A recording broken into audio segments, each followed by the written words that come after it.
अस्सलाम वालेकुम दोस्तों, की हाल है जी? वैसे ठीक है। ਅੱਜ ਸਾਡਾ ਟਰੈਕਟਰ ਜੀ ਬਹੁਤ ਦਿਨਾਂ ਤੋਂ ਰੁਕਿਆ ਹੋਇਆ ਹੈ, ਖੜਾ ਹੈ, ਇਹਦਾ ਕੋਈ ਕੰਮ ਸ਼ਮ ਨਹੀਂ ਸੀ ਤੇ ਇਸ ਨੂੰ ਕਵਰ ਕਰਕੇ ਪੈਕ ਕਰਕੇ ਤੇ ਅਸਾਂ ਜਨਾਬ ਖੜਾ ਕਰ ਦਿੱਤਾ ਸੀ। ਅੱਜ ਇਸ ਦੀ ਇੱਕ ਤੇ ਅਸਾਂ ਸਟਾਰਟਿੰਗ ਚੈੱਕ ਕਰਦੇ ਹਾਂ ਕਿ ਇਤਨੇ ਦਿਨ ਦਾ ਰੁਕਿਆ ਹੋਇਆ ਟਰੈਕਟਰ ਸਟਾਰਟ ਕਿਸ ਤਰ੍ਹਾਂ ਹੁੰਦਾ ਹੈ, ਇਹਦੀ ਸਟਾਰਟਿੰਗ ਕੈਸੀ ਹੈ ਜੀ। ਜਵਾਂਗ ਟਰੈਕਟਰ 2023 ਮਾਡਲ, ਇਸ ਦੀ ਸਟਾਰਟਿੰਗ ਚੈੱਕ ਕਰਨੇ ਆ। ਔਰ ਦੂਸਰਾ ਇੱਕ ਦੋ ਕੰਮ ਹੋਰ ਨੇ, ਉਹ ਤੁਹਾਨੂੰ ਬਾਅਦ ਵਿੱਚ ਦੱਸਦਾ ਹਾਂ ਮੈਂ। ਹੁਣ ਜੀ ਅਸੀਂ ਇਸ ਦੀ ਪੈਕਿੰਗ ਜਿਹੜਾ ਉਹ ਰਿਮੂਵ ਕਰ ਰਹੇ ਹਾਂ। ਪੈਕਿੰਗ खोल यार, आराम नाल छापर फट ना जाए।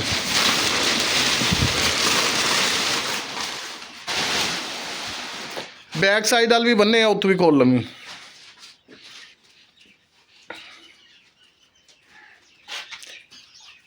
अगों भी खोल दे, छापर सलैंसर नाल लग के सड़ जाना है।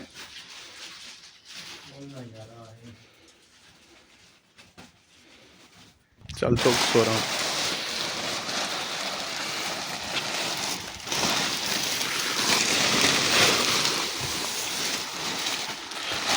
छापर देने के बावजूद भी इतनी मिट्टी चली गई है। ओए होए होए,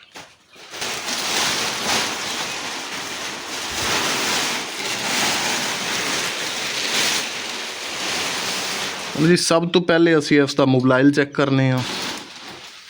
अल्हम्दुलिल्लाह फिट। चाबी लैके आ यार इसकी। मोबाइल के नाल नाल ही जनाब ए फैन बेल्ट है, इसनों लाजमी थोड़ी जी नज़र मार लिया करो, क्योंकि गेज के बिल्कुल नाल ही जो फैन बेल्ट होंगे।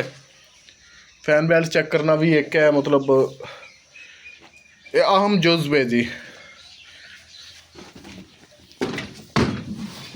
बिस्मिल्लाह।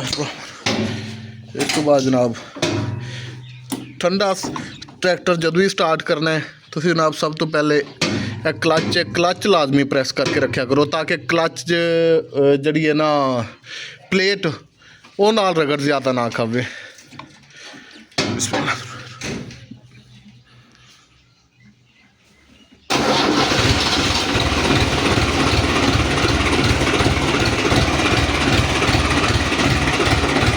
ये जनाब इसकी स्टार्टिंग।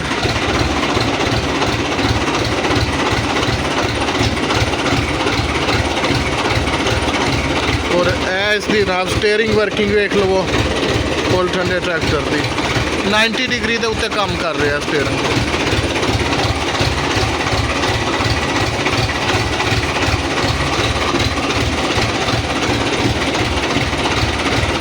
और कभी भी ट्रैक्टर ठंडे नूं स्टार्ट करके रेस नहीं देती, उन्होंने नॉर्मल पोजीशन उत्ते छड़ दे।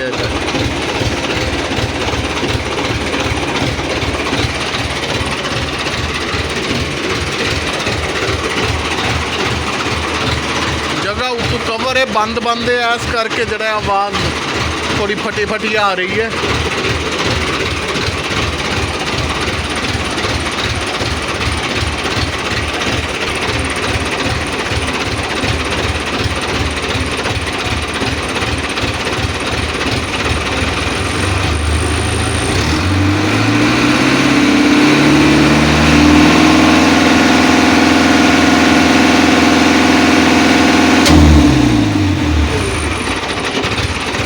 जनाब इसका स्ट्रोक अगेन सलफ लगा के हूँ वेखने अशारे से स्टार्ट जी। अल्हम्दुलिल्लाह।